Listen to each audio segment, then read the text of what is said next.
요한계시록에 보면 아시아의 7교회 중에 서머나 교회가 있습니다. 이 서머나 교회에는 유명한 사람이 한 사람 있는데 바로 폴리캅이라는 사람입니다. 교회사를 살펴보면 이 폴리캅은 사도 요한의 제자로 그렇게 알려져 있습니다. 또한 2세기 신학자인 이레니우스에 의하면 이 폴리캅은 젊은 시절에 여러 명의 예수님의 사도들과 또 교제했던 것으로 그렇게 전해집니다. 그런데 이 폴리캅이 로마 제국의 그 교회 탄압으로 인해서 로마 군사에게 체포되어 로마 총독 앞에서 신문을 받게 된 일이 있었습니다.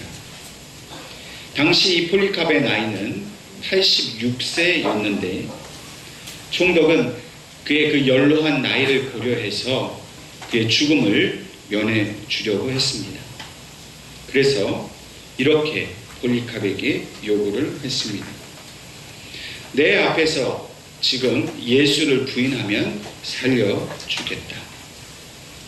그러나 이 말을 들은 폴리캅은 저는 지난 86년을 살아오면서 예수님을 섬겼습니다.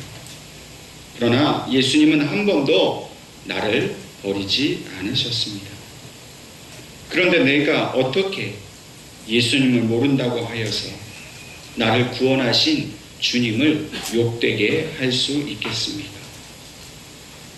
그는 이 유명한 대답을 남기고 기도하는 가운데에 화형을 받고 순교하였습니다.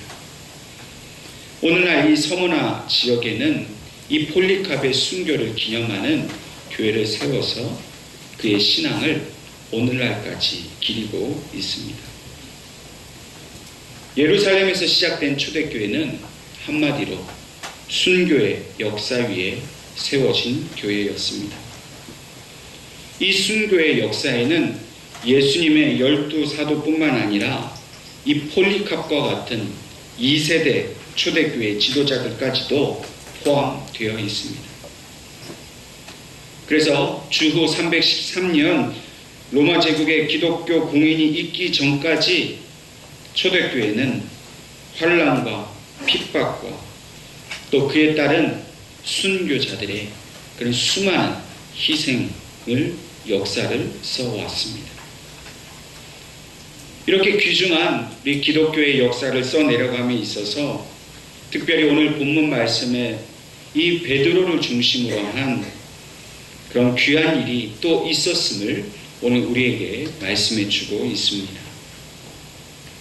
우리가 지난 주일 함께 말씀을 살펴보았던 그 12절 이하의 내용을 보면 감람산에서 예수님께서 승천하신 이후에 이 모습을 온전히 지켜보았던 예수님의 제자들과 또 예수님의 어머니 마리아와 또 그의 형제들과 또 여러 여자들이 이제 예루살렘으로 돌아와서 다락방에 모여 함께 기도하는 장면이 나오고 있습니다.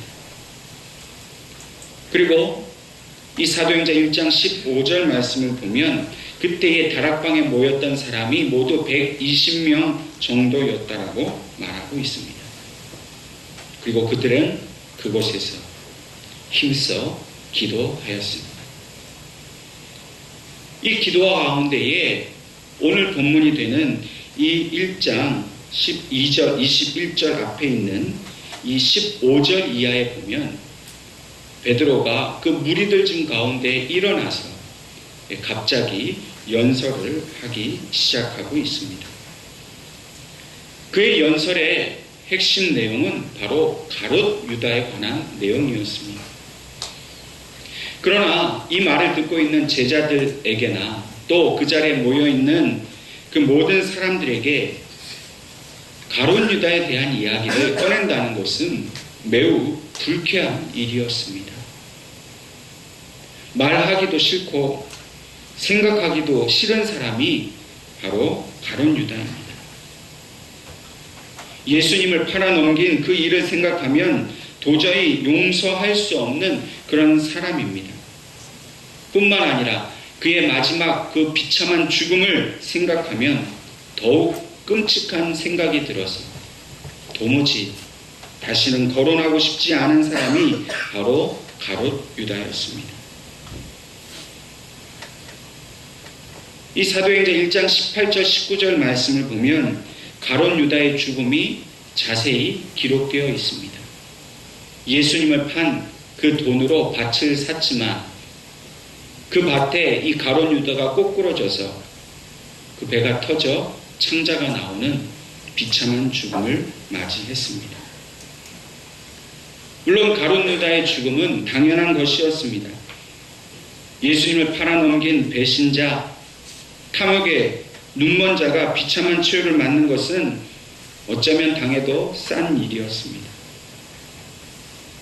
그러나 베드로가 지금 가롯 유다에 대한 이야기를 하는 것은 이런 그의 죽음에 관련된 이야기가 아니라 전혀 다른 시각에서 그에 대한 이야기를 하는 것입니다. 물론 다락방에 모여있던 그 누구도 생각해보지 않은 그런 이야기였습니다. 그것은 바로 사도 직분에 관한 이야기였습니다. 베드로는 이 가롯 유다 이야기를 꺼내면서 하나님께서 사도의 직분을 누군가 대신해야 되지 않겠느냐라고 말을 시작합니다. 그런데 그의 이야기는 자기 생각에서 나온 것이 아니라 하나님의 말씀, 성경에서부터 그 이야기를 시작하고 있습니다. 우리가 잘 알고 있듯이 베드로는 예수님께서 대제사장의 뜰에 끌려갔을 때에 예수님을 3번이나 모른다라고 부인했던 그런 배신자였습니다. 그런 베드로가 이제는 하나님의 말씀과 성령의 인도하심에 붙들려서 매우 중요한 이야기를 시작하고 있는 것입니다. 그가 붙들렸던 하나님의 말씀은 오늘 20절 말씀처럼 시편에 기록하였으되 그의 거처를 황폐하게 하시며 거기 거하는 자가 없게 하소서 하였고 또 일렀으되 그의 직분을 타인이 취하게 하소서 하였도다. 자기의 아이디어가 아니라 이 시편 69편 25절 말씀과 시편 109편 8절 말씀을 인용해서 가롯 유다를 대신할 사람을 뽑는 일이 하나님의 뜻이라는 것을 베드로는 밝히고 있습니다. 물론 이 가롯 유다라는 한 사람의 이 예수님의 제자였던 사람은 비록 황폐한 땅에서 비참하게 죽었지만은 예수님께서 맡기신 이 증인의 삶을 감당해야 할 그 사도의 직분은 누군가를 통해서 계속해서 이어져 가야 한다는 것입니다. 사람은 죽었지만 그 맡겨주신 직분과 사명은 계속히 되어야 한다는 것이 바로 베드로가 받은 말씀의 내용이었습니다. 베드로는 예수님의 부활과 승천을 목격하였습니다. 또 주님께서 맡겨주신 그 마지막 그 지상 명령을 곰곰이 생각해 보았습니다. 또 주님께서 말씀하신 대로 예루살렘을 떠나지 않고 120명의 사람들과 함께 다락방에 모여서 열심히 기도하였습니다. 그리고 그 기도하는 중에 하나님의 음성을 듣게 된 것입니다. 근데 그 하나님의 음성을 들었다는 것이 어떻게 귀로 듣거나 생각으로 들은 것이 아니라 그에게 말씀을 통해서 하나님의 음성이 들려지게 된 것입니다. 베드로는 이제 그 말씀대로 순종하고자 하는 믿음의 사도가 되었습니다. 그는 원래 혈기왕성하고 이스라엘의 독립을 꿈꾸는 행동하는 투사였습니다. 감정의 기복이 심하고 성질이 급했기 때문에 물 위로 걸어오시는 예수님을 보고 자기도 물 위로 걷겠다고 발을 내디뎠다가 그만 물에 빠지고 마는 그런 사람이었습니다. 주님의 십자가의 위에서의 그 죽으심 이후에 그 죽음을 실망하고 낙심하여서 곧 자기의 본업인 어부의 삶으로 힘없이 돌아갔던 그런 사람이었습니다. 그런데 그런 베드로가 예수님의 명령을 순종하고 기도하는 중에 하나님의 말씀을 깨닫게 된 것입니다. 그래서 이제는 주님께서 남겨두신 그 모든 사명을 감당하기 위해서 11명의 사도가 아니라 12명의 사도가 있어야 한다는 것을 시편의 말씀을 통해 그는 깨달았습니다. 그래서 16절 말씀에 그는 이렇게 이야기합니다.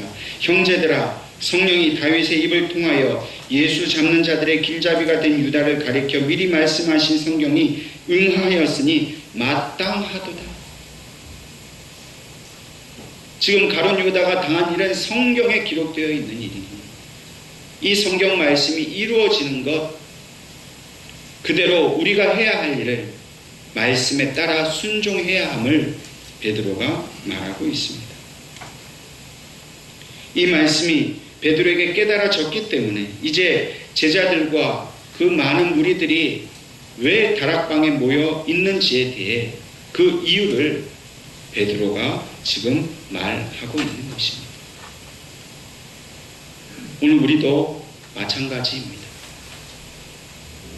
그 옛날 제자들과 사람들이 120명이 다락방에 모인 이유가 분명히 밝혀졌습니다. 그렇다면 오늘 저와 여러분이 이곳에 모여있는 이유는 무엇입니까? 이곳에 모여있는 이유를 하나님은 우리에게 깨닫게 하시려고 먼저 베드로를 사용하셔서 그가 기도하는 중에 하나님의 말씀을 깨닫게 하셨습니다. 우리가 먼저 해야 할 일은 우리가 모인 이유를 알기 위해서 함께 기도해야 합니다. 한 마음을 모아서 기도할 때에 하나님은 우리에게 깨닫게 하십니다. 왜 우리가 이 김포 땅에 예은교회 이렇게 그리스도인의 이름으로 모여 있는지를 알 수 있는 길은 우리의 생각이 아니라 하나님의 말씀으로 우리에게 깨닫게 하신다는 겁니다. 그럼 우리 인생의 목적이 무엇입니까? 우리의 자녀들이, 우리의 가정이 앞으로 살아가야 할 이유가 무엇입니까? 아무도 가르쳐주지 않습니다. 기도하면 하나님이 말씀으로 가르쳐 주시는 줄로 믿으시기를 바랍니다. 베드로 같은 사람을 일으키셔서 이제 그 마지막 12번째 사도를 택해서 그로 하여금 증인의 삶을 살게 하신다는 그 말씀을 오늘 우리에게도 하나님은 들려주시는 줄로 믿으시기를 바랍니다. 베드로는 깨달아진 말씀을 강력하게 붙들고 담대하게 확신을 가지고 지금 사람들에게 말하고 있습니다. 그리고 본문 21절의 말씀처럼 요한이 세례를 베풀 때부터 예수님께서 승천하실 때까지 그 모든 것을 곁에 본 사람을 택해서 사도의 직분을 맡겨야 한다고 말하고 있습니다. 그리고 해야 할 일이 무엇입니까? 22절 말씀처럼 우리와 더불어 예수께서 부활하심을 증언할 사람이 되게 하여야 하리라 하는 이유 때문입니다.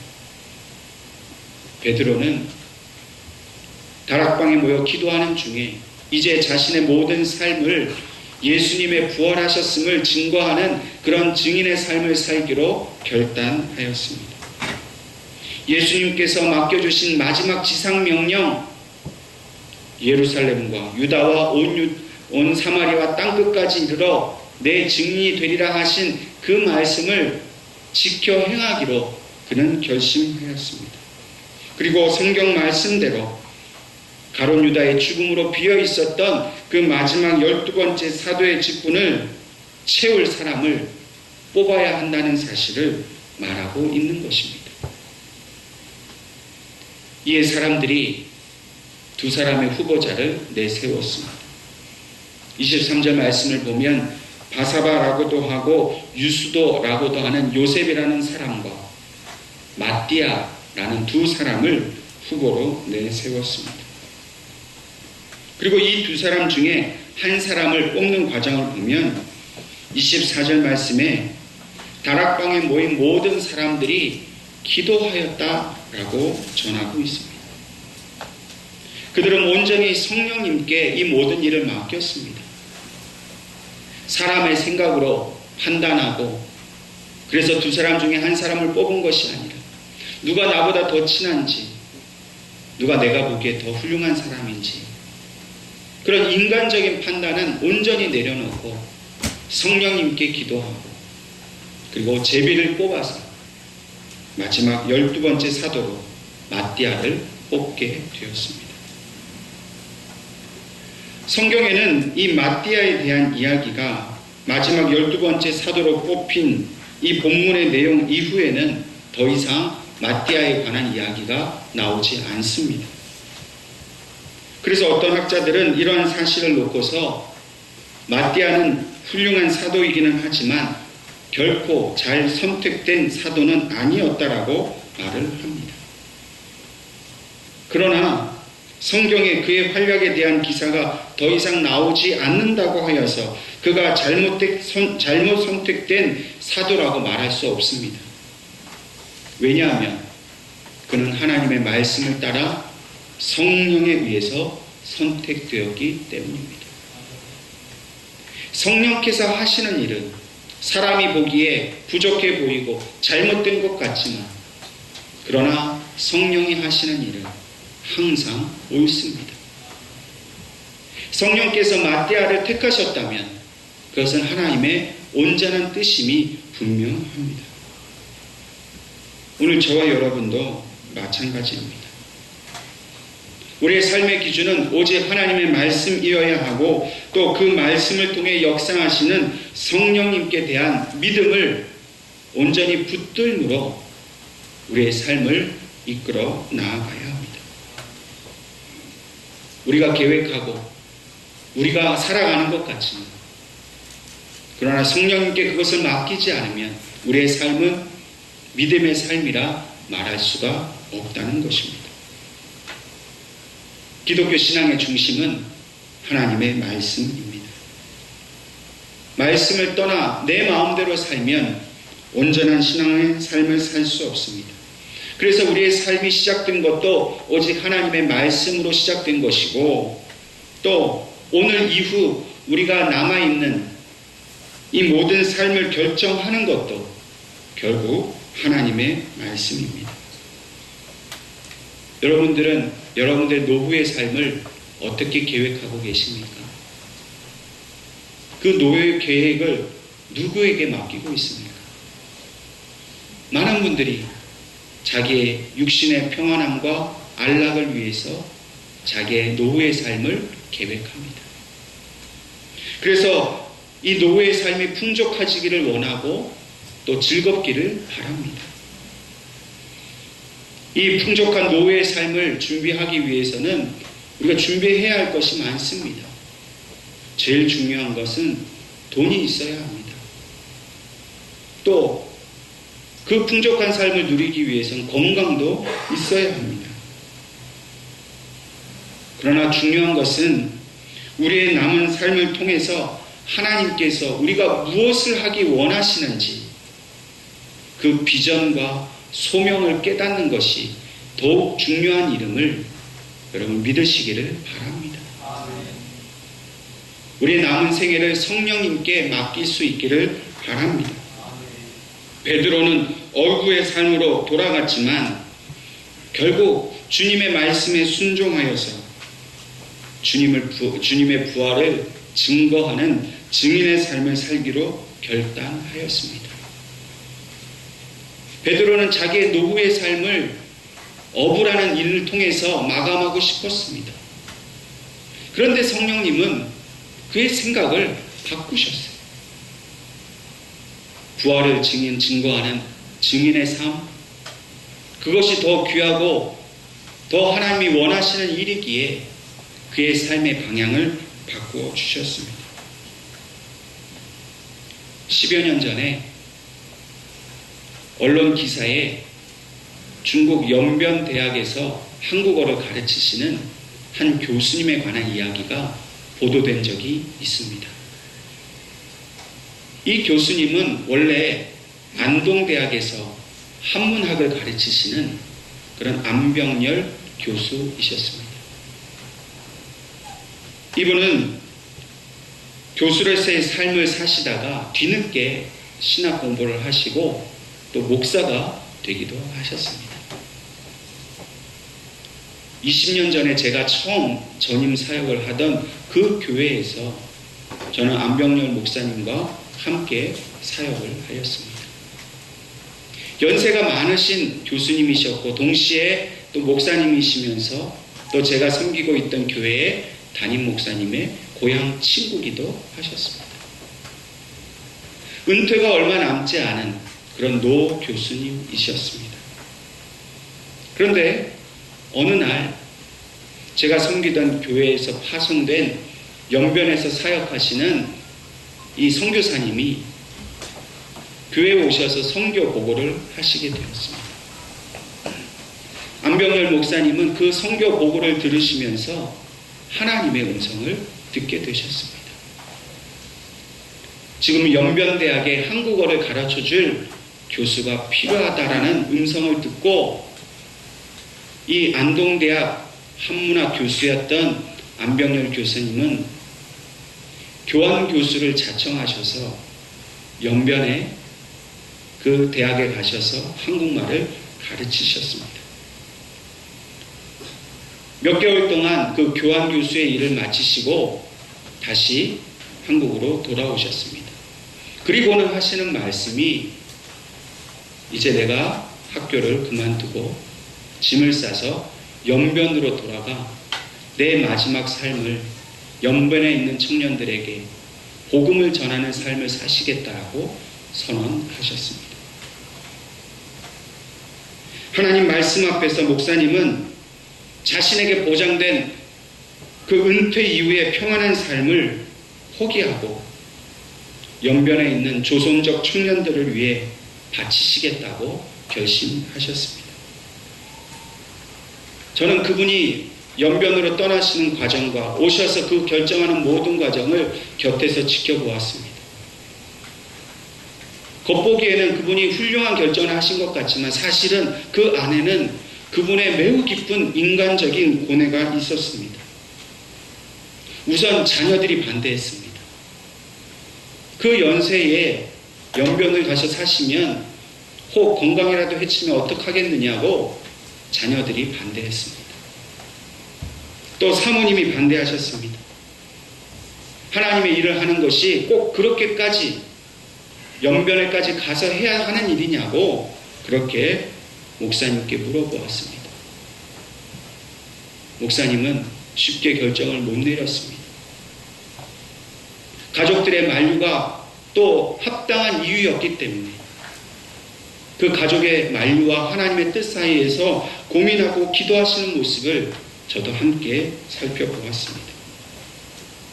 그러나 결국 안병열 목사님은 자신의 육신의 평안함보다는 하나님의 말씀에 더 사로잡히셔서 그렇게 자신을 붙들고 있는 그 손을 뿌리치시고는 연변으로 떠나셨습니다. 그분이 떠나신 것은 목사님이 훌륭하셔서 그렇게 된 것이 아닙니다.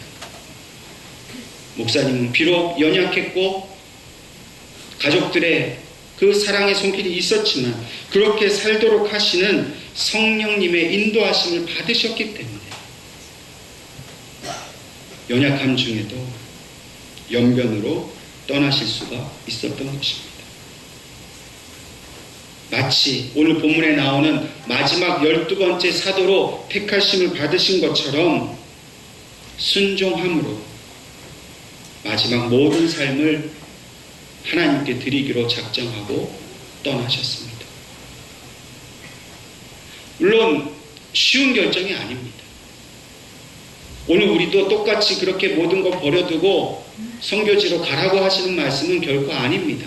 그러나 오늘 왜 이 이야기를 하나님이 우리에게 주시는가 하면 우리의 남은 생애를 하나님의 복음을 전하는 일을 위해 우리가 헌신하기를 하나님이 너무나도 간절히 원하시기 때문입니다. 지금처럼 잘 살고 지금처럼 즐기면 우리의 육신은 편하겠지. 그러나 하나님은 오늘 우리가 받은 은혜를 먼저 생각해 보기를 원하십니다. 우리는 죄 가운데 있을 때 하나님의 사랑을 받았습니다. 하나님의 아들의 그 죽음을 통해서 우리의 모든 죽을 죄가 용서함 받고 영원한 생명을 얻었습니다. 그 생명을 얻어놓고도 우리는 단지 내 육신의 평안함만을 위해서 산다면 얼마나 하나님 앞에 우리가 미안한 삶을 살고 있습니까? 분명히 기억하십시오. 우리가 예수님을 믿게 된 것은 누군가의 사명 때문에, 헌신 때문에 우리가 예수를 믿게 되었습니다. 그렇다면 오늘 우리도 우리의 남은 삶을 하나님께 드림으로 나를 통해서 또 누군가의 영혼을 구원해내야 될 사명이 우리에게 있지 않겠습니까? 마지막 12번째 사도의 선택은 그리스도의 죽으심과 부활하심과 승천하심을 증거하는 주님의 그 맡겨주신 마지막 사명을 위해서였습니다. 비록 마띠아에 대해서는 아무런 기록이 없지만은 그러나 그와 같은 사도들의 복음 전도는 폴리캅과 같은 교회 지도자들에게 고스란히 전달되었습니다. 오늘날 안병열 교수님과 같은 분에게 온전히 그것이 계승되었습니다. 또한 하나님께서는 오늘 우리 예언교회가 또 우리 모든 성도들이 이 사도 직분을 계승하기를 원하십니다. 하나님은 우리 예언교회를 택하셨습니다. 왜 택하셨습니까? 마지막 12번째 사도로 택하셔서 그 사도가 해야 할 복음 전파의 사명을 오늘 우리에게 맡기신 것입니다. 우리가 모여서 우리 육신을 위해서 먹고 마시기를 즐기기만 한다면 우리는 결코 마지막 12번째 사도의 사명을 감당할 수 없습니다. 부끄러울 뿐입니다. 오늘 하나님이 저와 여러분에게 이 사명을 주셨다는 사실을 기억하십시오. 오늘부터 저와 여러분은 마띠아가 되었다는 사실을 분명히 기억할 수 있기를 바랍니다. 그래서 해야 할 일이 무엇입니까? 베드로와 그와 함께한 120명의 사람들이 다락방에 모여 기도하지 않았습니까? 여러분, 저와 여러분이 해야 할 일은 먼저 기도하는 일입니다. 여러분들 주일 예배 한 번 드리는 거 그것도 귀하지만 부족합니다. 새벽에, 수요일에, 금요일 저녁 마치 그 다락방에 모여 제자들이 기도했던 것처럼 저와 여러분이 먼저 한 마음으로 기도하기를 원하십니다. 하나님의 말씀을 깨닫기를 원하십니다. 그리고 앞으로 우리 예언교회가 무엇을 해야 하는지, 오늘 우리 가정이 무엇을 해야 하는지, 우리 자녀들이 무엇을 해야 하는지를 그 성령님의 인도하심을 우리가 받기를 원하십니다.